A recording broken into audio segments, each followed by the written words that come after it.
The following story has been brought to you by StoriesToInspire.org. I want to take you to the winter of 1946. There's a young man by the name of Shimon. He found himself in the DP camp in Germany. He was a survivor of numerous death camps. Shimon had committed to memory the brutal faces and the names of these Nazi tormentors. Never forget what those monsters did to him and to 6 million of his brothers and sisters. One day, this American rabbi who served as a chaplain of that DP camp asked Shimon if he would be prepared to join him on a very difficult and challenging trip. And he explains to him that the United States Army had learned that there's a castle in Bavaria that the Nazis had designated as a museum to the extinct Jewish race. It was there that they had sent and stored massive shipments of Judaica, books, religious articles that they looted from Jewish homes and synagogues all over Europe. And their idea was to build a museum so that the world could know that there once was a Jewish people, and we did the world a favor by getting rid of them once and for all. And the United States Army wants to send someone to see, indeed, does this exist and what's there.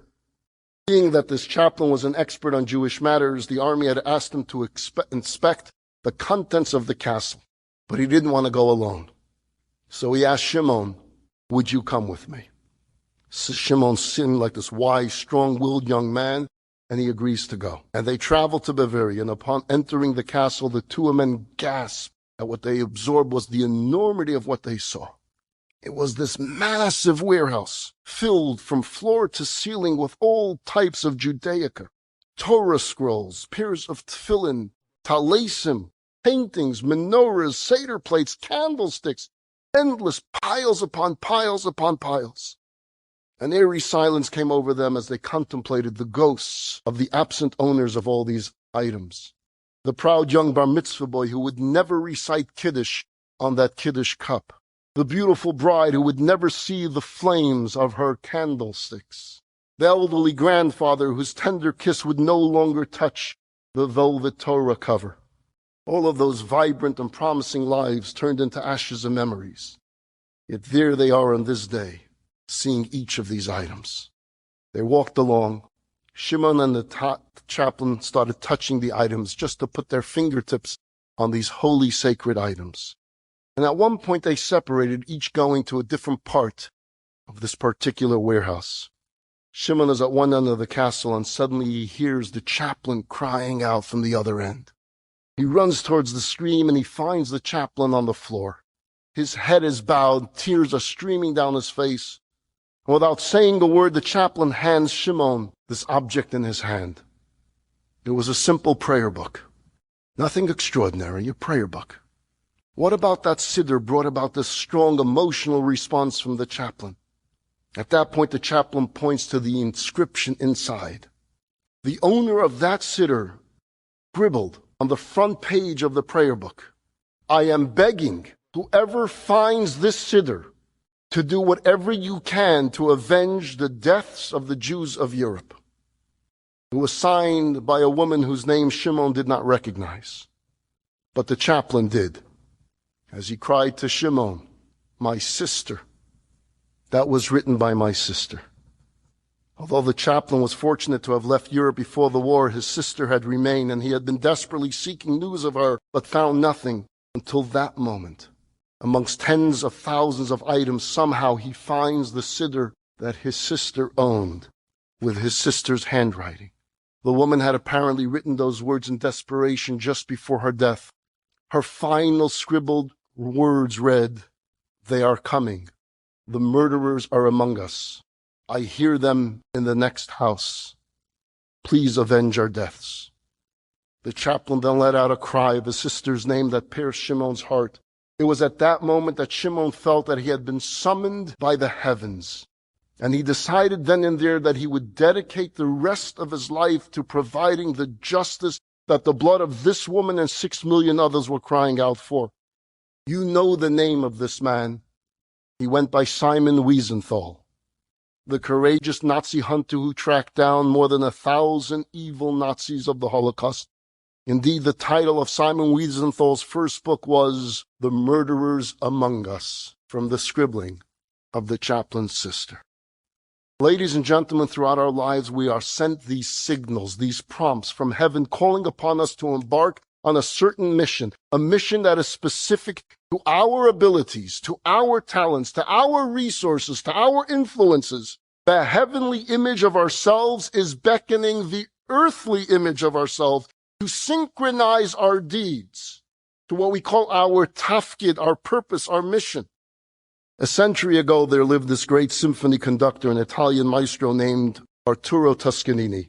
He was one of the most acclaimed musicians of the late 19th and 20th century. He was known for his perfectionism in detail. Toscanini had a biographer who would interview him periodically over the years for a book he was writing on his life. And one evening he calls Toscanini and he tells him that he would be in town the next night and he wanted to know if he can come over to continue his series of interviews. And Toscanini says, tomorrow night won't work because I'm doing something special that will require absolute concentration. So he says, Maestro, what is it that you're doing? He says, there's a concert being played overseas. And I was always the conductor of that symphony orchestra, but I couldn't be there this year. So there's something new called shortwave radio. And I'm actually able to listen from my apartment to that symphony being played. And when I listen to it, I don't want any interruptions whatsoever. So the biographer says, it would be my greatest pleasure to just watch you listen to someone playing your music.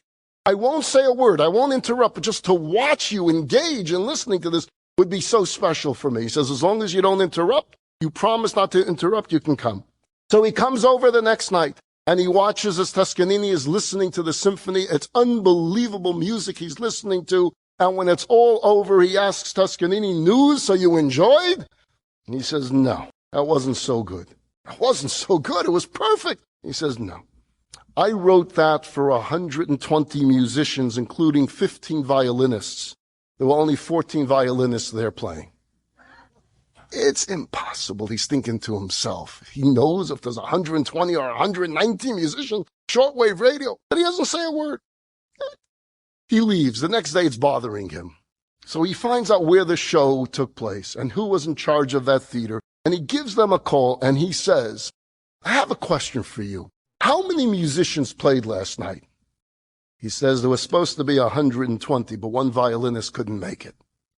So he goes back to Toscanini and he says, I have to ask this question. When you told me that there was 14 violinists and one was missing, I didn't believe you.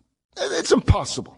And yet I found out today it was true. How can you possibly have known it? And Toscanini says this, there's a big difference between you and me. You see, you're part of the audience. And the audience, everything sounds wonderful. We go to a Broadway play, we applaud, we give a standing ovation. We don't pick up on the little mistakes. You are the audience. You listened, you enjoyed, you applauded. But I'm the conductor. I wrote that music. I wrote every note of that symphony. And I knew that the notes of one violin player wasn't there. And so it wasn't perfection for me. I share this story with you because we're all different. We each make our own music, and yet we're all part of this great symphony called Israel, the Jewish people.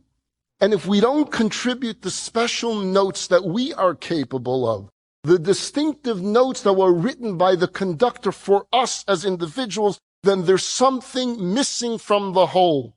And it makes a huge difference to the conductor of the world who knows our potential, who knows the music, who knows the instruments and the notes that we're supposed to play.